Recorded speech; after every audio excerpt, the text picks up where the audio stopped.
Rule 1A. These rules shall apply to all vessels upon the high seas and in all waters connected therewith navigable by seagoing vessels. Explanation. This paragraph sets the geographical scope of the COLREGs. It means the rules apply.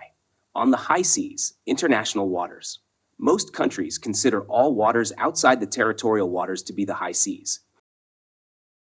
In connected waters, e.g. rivers, bays, estuaries, coastal waters, if they can be navigated by seagoing vessels. Seagoing vessels should be understood to mean literally all vessels, regardless of their size, that go to sea.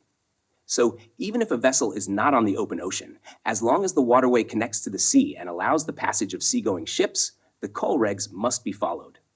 Example, a bulk carrier entering the Thames estuary must still follow COLREGs.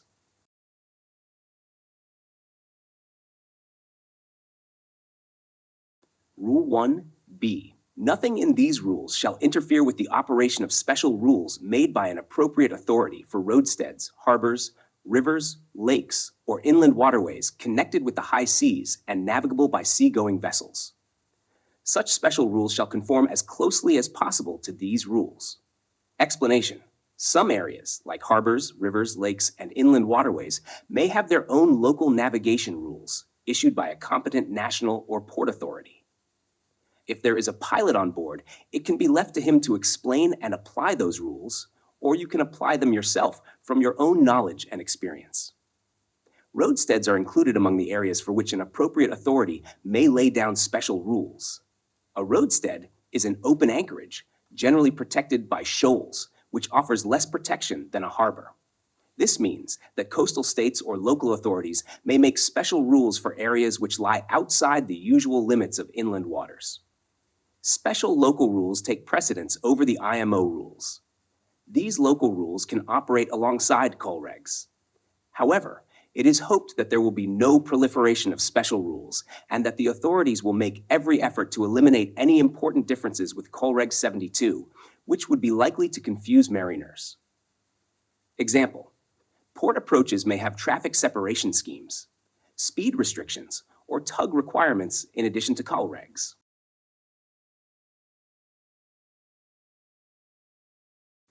Rule 1C. Nothing in these rules shall interfere with the operation of any special rules made by the government of any state with respect to additional station or signal lights, shapes, or whistle signals for ships of war and vessels proceeding under convoy, or with respect to additional station or signal lights or shapes for fishing vessels engaged in fishing as a fleet.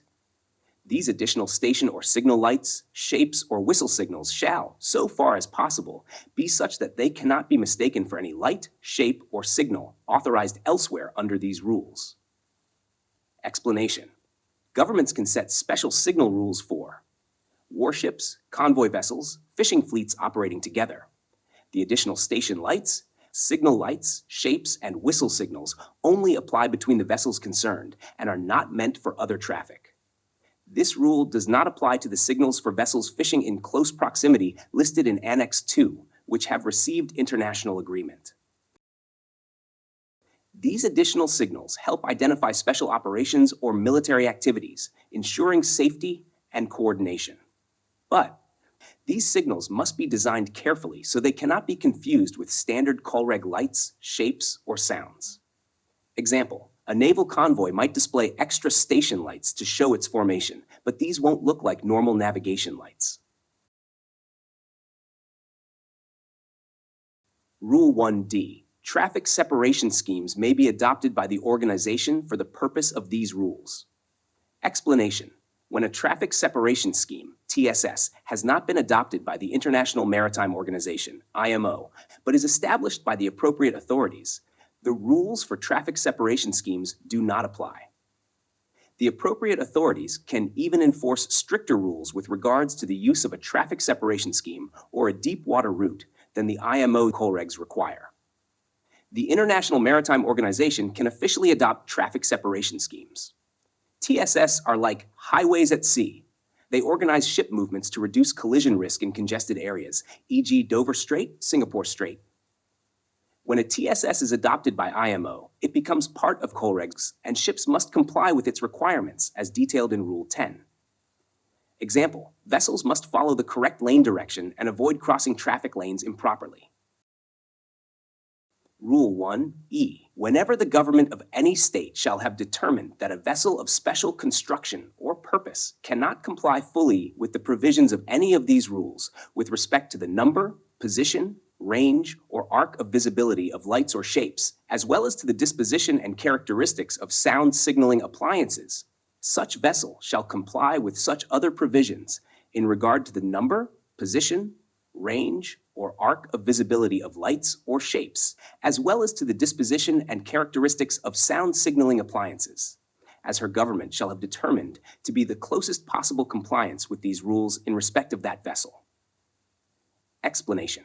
Some vessels, such as special-purpose ships, e.g. aircraft carriers, submarines, dredgers, research vessels, may have designs that make full compliance with COLREG lighting or sound signal requirements impossible. In such cases, the flag state may allow alternative arrangements for lights, shapes, or sound signals. These alternatives must be as close as possible to COLREG standards, so other vessels can still identify and interpret them correctly. Example. An aircraft carrier may not be able to position navigation lights in the standard locations due to its superstructure, but it will have an alternative arrangement approved by its government. Summary for students. Rule 1 defines where and how the COLREGs apply. It allows for the universal application of the rules on the high seas and connected waters, local navigation rules that align closely with COLREGs, special rules for warships and fishing fleets, traffic separation schemes created by IMO, alternative arrangements for special vessels with unique designs. Key idea. Even with exceptions, the goal is always to ensure safety and uniformity in navigation worldwide.